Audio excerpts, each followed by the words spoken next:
இன்று இரவு தியானத்திற்காக தேவன் நமக்கு தந்த வேத வசனம் பிலிப்பியர் 4வது அதிகாரம் 4வது வசனம்.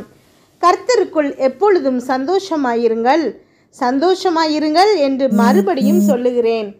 கிறிஸ்துவுக்குள் பிரியமானவர்களே, இங்கே பிலிப்பியருக்கு எழுதிய திருமுகத்தில் என்ன சொல்கிறாரு அப்படின்னா, கர்த்தருக்குள்ள எப்போதும் சந்தோஷமாயிருங்க அப்படின்னு சொல்கிறாரு. இப்போ இது ஒரு ஆலோசனை இல்லை, ஒரு கட்டளை. எப்போதும் கர்த்தருக்குள்ளே நம்ம சந்தோஷமாக இருக்கணும் அப்படிங்கிறது. ஏன் அப்படின்னா, நீதிமொழிகள் 17வது அதிகாரம் 22வது வசனம் சொல்லுது, மன மகிழ்ச்சி நல்ல ஔஷதம். அதாவது நம்ம சந்தோஷமாக இருக்கிறதுங்கிறது நமக்கு ஒரு நல்ல மெடிசின் அப்படின்னு சொல்லுது. இப்போது நமக்கு எப்பெல்லாம் தோல்வி வருதோ, எப்பெல்லாம் பிரச்சனை வருதோ, அப்பெல்லாம் நம்ம சோகமாயிடுறோம். நம்மளால் சந்தோஷமாக இருக்க முடியல. நம்ம ஹாப்பினஸ் எல்லாமே நம்மளை விட்டு போயிடுது. அந்த நேரத்தில் தான் பிசாசானவன் கிரியை பண்ணுவான். நம்ம சந்தோஷமாக இல்லாமல் இருக்கும்போது அவன் தன்னுடைய வேலையை செய்ய ஆரம்பிச்சிருவான். ஆனால் எப்படிப்பட்ட சூழ்நிலையிலையும் நீங்கள் சந்தோஷமாக இருக்க பழகிட்டீங்கன்னா, கர்த்தருக்குள்ளே சந்தோஷமாக இருக்க பழகிட்டீங்க அப்படின்னா, நம்மளால் எந்த ஒரு பிரச்சனையையும் மேற்கொள்ள முடியும். ஆனால் இந்த சந்தோஷத்தை உலக பிரகாரமான எதுலையாவது நம்ம தேடலாம். இப்போது ஏதாவது ஒரு சந்தோஷமாக ஒரு பொழுதுபோக்கு நிகழ்ச்சிகளை பார்த்தோம் அப்படின்னா நமக்கு சந்தோஷம் கிடைக்கும் அப்படின்னு யோசிப்போம். இல்லை நமக்கு பிடித்தமான ஏதாவது ஒரு காரியங்களை வாங்கிறது மூலமாக நமக்கு சந்தோஷம் கிடைக்கும் அப்படின்னு யோசிப்போம். ஆனால் அந்த நேரங்கள்ல எல்லாம் அந்த பொருளை வாங்கி அதை ஓப்பன் பண்ணி பார்க்குற வரைக்கும் தான் நமக்கு சந்தோஷம் இருக்கும். முடிஞ்சதுக்கப்புறம் பார்த்திங்கன்னா அந்த சந்தோஷம் போயிடும். அதே மாதிரி அந்த நிகழ்ச்சியை பார்த்து முடித்ததுக்கப்புறம் ஒரு இனம் புரியாத சோகம்தான் உங்கள் இருதயத்தில் குடிக்கொள்ளும். ஆனால் கர்த்தருக்குள்ளே நீங்கள் மகிழ்ச்சியாக இருந்து பழகிட்டீங்க அப்படின்னா உங்களால் எப்போதும் சந்தோஷமாக இருக்க முடியும். ஏன் அப்படின்னா, நெகேமியா 8:10 சொல்லப்பட்டிருக்குது, கர்த்தருக்குள் மகிழ்ச்சியாக இருப்பதே உங்களுடைய பலன் அப்படின்னு.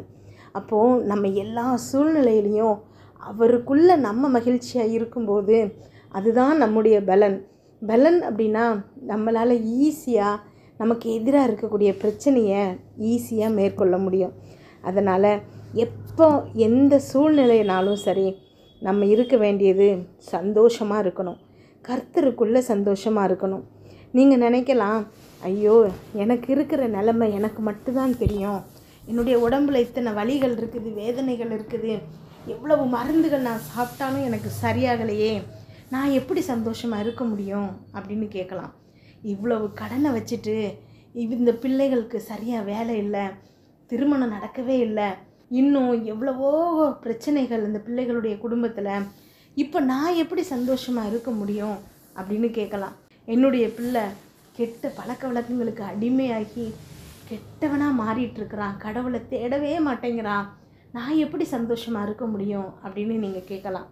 ஆனால் நான் என்ன சொல்கிறேன் அப்படின்னா, நீங்கள் கர்த்தருக்குள்ளே இந்த சூழ்நிலையில் சந்தோஷமாக இருந்தீங்க அப்படின்னா தேவன் உங்களுக்கு அந்த சூழ்நிலையை முற்றிலுமாக மாற்றி தருவார். ஏன் அப்படின்னா, இந்த பிரச்சனைகள்லாம் இல்லாமல் இருக்கும்போது நீங்கள் சந்தோஷமாக இருக்கிறதுங்கிறது பெரிய விஷயம் இல்லை. ஆனால் இவ்வளவு பிரச்சனைகள் மத்தியிலையும் கர்த்தருக்குள்ளே நீங்கள் சந்தோஷமாக நிற்கும்போது பிசாசானவன் தோற்கடிக்கப்படுவான். தேவன் உங்களுக்காக யுத்தம் செய்வார். உங்களை அந்த பிரச்சனையிலேருந்து ரொம்ப சுலபமாக வெளியில் தூக்கிட்டு வருவார். எல்லாவற்றுக்கும் மேலாக நீங்கள் கவலைப்படுறதுனால ஒன்றையும் மாற்ற முடியாதுங்கிறது வேதத்தில் சொல்லப்பட்டிருக்குது. நீங்கள் கவலைப்பட்டு உங்களுக்கு இருக்கிற பிரச்சனையை நீங்கள் மாற்ற முடியுமா? முடியாது. தேவன் நினச்சா மட்டும்தான் மாற்ற முடியும். அப்படி இருக்கும்போது தேவையில்லாமல் எதுக்கு நீங்கள் கவலைப்படணும்?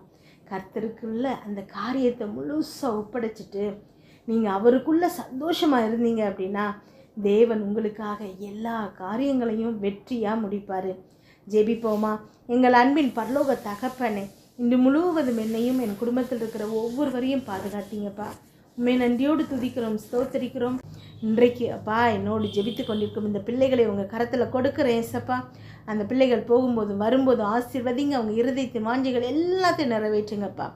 இப்போ என்னென்ன காரியங்களுக்காக ஜெபிக்கிறாங்களோ அதில் எல்லாம் அவர்களுக்கு ஒரு வெற்றியை கொடுங்கப்பா. கமெண்டில் ஜெபிக்க சொல்லியிருக்கிற ஒவ்வொரு பிள்ளைகளுக்காக ஜெபிக்கிறோம்ப்பா. அவங்களுடைய எல்லா மெசேஜும் நன்றி சொல்கிற மெசேஜாக மாறுகிறமைக்காக நன்றி ஏசப்பா. இன்றைக்கு நீங்கள் எங்களோடு பேசின வார்த்தைக்காக நன்றி ஏசப்பா. என்னோடு ஜெபித்து கொண்டிருக்கும் பிள்ளைகள் அப்பா, அவங்களுக்குள்ள ஏகப்பட்ட பிரச்சனைகள் இருக்கலாம், ஏகப்பட்ட கவலைகள் இருக்கலாம். எந்த பிரச்சனையும் இல்லைனாலும் இருதயத்தில் சந்தோஷமே இல்லாமல் ஏதோ ஒன்று நினச்சி துக்கப்பட்டுட்டு சஞ்சலமும் தவிப்போடு இருக்கலாம். ஆனால் இன்றைக்கு தேவன் அப்பா, என்னுடைய பிள்ளைகளுக்கு நீங்கள் சொல்லுகிற வார்த்தை சந்தோஷமாக இருங்கள், மறுபடியும் சொல்கிறேன் சந்தோஷமாக இருங்கள் அப்படிங்கிறது தான். அப்போது நீங்கள் உறுதியாக எங்களை சந்தோஷமாக இருக்க சொல்கிறீங்கப்பா. அதற்காக நன்றி ஏசப்பா. யாருமே இல்லாத அநாத பிள்ளைங்க தான் மனசில் கஷ்டப்படும். 1 கோடி ரூபாய் கடன் இருக்கலாம், அந்த ரூபாய் இல்லாதவங்க தான் அதை பார்த்து கவலைப்படணும். ஆனால் பல கோடிகளுக்கு அதிபதியான தேவன் உங்கள் கூட இருக்கும்போது நீங்கள் எதுக்கு அதை பார்த்து பயப்படணும்? சுகத்தை தரவல்ல தேவன் உங்கள் கூட இருக்கும்போது நீங்கள் எதுக்கு வேதனைப்படணும்? எல்லா பிரச்சனைகளையும் நன்மையாய் மாற்ற வல்ல தேவன் உங்களுக்காக வேலை செஞ்சிட்டு இருக்கும்போது நீங்கள் ஏன் கவலையோடு இருக்கணும்? தேவன் உங்களுக்காக எல்லா காரியங்களையும் வெற்றியாய் முடிக்கிறேன்னு வாக்கு கொடுக்குறாரு. நீங்கள் செய்ய வேண்டியதெல்லாம் அவருக்குள்ள சந்தோஷமாக இருக்க வேண்டியது மட்டும்தான். தேவனுக்குள்ள ஆமென். நீங்கள் சந்தோஷமாய் இருக்கும்போது பிசாசானவன் தோற்கடிக்கப்பட்டு அவன் காரியங்கள் எதையும் செய்ய முடியாதபடிக்கு கட்டுண்டு போகிறான். தேவன் உங்களுக்காக எல்லா காரியங்களையும் வெற்றியாய் முடிக்கிறார். எல்லா கடன்களும் அடைக்கப்படுகிறது. ஆமென். வீட்டில் இருக்கிற அத்தனை பிரச்சனைகளும் சரியாகுது. ஒருத்தருக்கு இடையில இருக்கக்கூடிய மன வருத்தங்கள் மாறுது. குடும்பம் ஒற்றுமையாகுதுப்பா. உம்முடைய சமாதானம் அந்த குடும்பத்துக்குள்ளே நிலவுகிறதுப்பா. ஆமென். எல்லா பிள்ளைகளுடைய இருதயத்திலும் இப்பொழுது அப்பா சந்தோஷம் வரட்டும்பா. சமாதானம் சந்தோஷம் இரண்டும் இந்த பிள்ளைகளுடைய இருதயத்தில் நிரம்பட்டும் ஏசப்பா.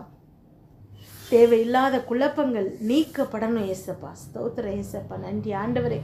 வேறு எதை குறிச்சும் கவலைப்படாதபடிக்கு இந்த பிள்ளைகளுக்கு ஒரு இருதயத்தை நீங்கள் கொடுங்கப்பா.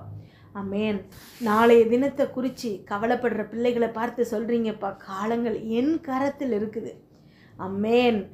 என்னோடு ஜெபித்து கொண்டிருக்கும் ஒவ்வொரு பிள்ளைகளின் எதிர்காலமும் உங்கள் கரத்தில் இருக்குது ஏசப்பா. அதில் நன்மைக்கு ஏதுவான திட்டம் மாத்திரம்தான்ப்பா இருக்குது. நாங்கள் இதை நம்புகிறோம்ப்பா. 100% மன உறுதியோடு அப்பா, முழு மனசோடு நாங்கள் நம்புகிறோம்ப்பா. ஆமென். எங்களுக்காக நீங்கள் திட்டம் வைத்திருக்கிற நன்மையை வெகு சீக்கிரத்தில் நாங்கள் அடைய போகிறோம் ஏசப்பா. அதற்காக நன்றி அப்பா. இன்றைய தினம் ஒவ்வொரு பிள்ளைகளின் இருதயத்தையும் உங்களுடைய வார்த்தை தொட்டமைக்காய் நன்றி ஏசப்பா. இப்பொழுதே இதை கேட்டுக்கொண்டு இருக்கும்போதே அவங்க இருதயத்தில் இருக்கக்கூடிய அத்தனை வேதனைகள், கலக்கங்கள், குழப்பங்கள், சஞ்சலமும் அத்தனையும் இப்போ நீங்கி போகணும் ஏசப்பா. ஆமென். சஞ்சலமும் தவிப்பும் ஓடி போகும்னு வேதத்தில் பார்க்குறோம் ஏசப்பா. இன்றைக்கு என்னோடு ஜெபித்து கொண்டிருக்கும் ஒவ்வொரு பிள்ளைகளின் இருதயத்தில் இருந்தும் சஞ்சலமும் தவிப்பும் ஓடி போகணும் ஏசப்பா. ஆமென். சந்தோஷமாக இருக்க ஆமென். இந்த பிள்ளைகளுக்கு நீங்கள் கட்டளை இடுகிறமைக்காய் நன்றி ஏசப்பா. உமக்குள் நாங்கள் சந்தோஷமாக இருக்கிறோம் ஏசப்பா. இன்று இரவு தூங்கும்போது சுகமான உறக்கத்தை கொடுங்க, நல்ல சொப்பனங்களை கொடுங்கப்பா. வீட்டை சுற்றும் இரத்தத்தை தெளிக்கிறோம். அதிலிருந்து புறப்படுகிற வல்லமை எல்லா தீங்கு, பொருளாப்பு, பொறாமை, எரிச்சல், கெட்ட ஆவிகள், பில்லி, சூனிய, மந்திர, செய்வினை, பாவம், சாபம், நோய், விபத்து எல்லாவற்றிலிருந்து விலக்கி பாதுகாப்பதாக. நாளை காலை எழுந்திருக்கும் போது புதிய கிருபையால் தாங்குங்கப்பா. இதை கேட்டுக்கொண்டிருக்கும் ஒவ்வொரு பிள்ளைகளின் இருதயத்தையும் இந்த கிருபையினாலும் சமாதானத்தினாலும் பலப்படுத்துங்க. இயேசு கிறிஸ்துவின் மூலம் ஜெபம் கேளும் நல்ல பிதாவே. ஆமென்.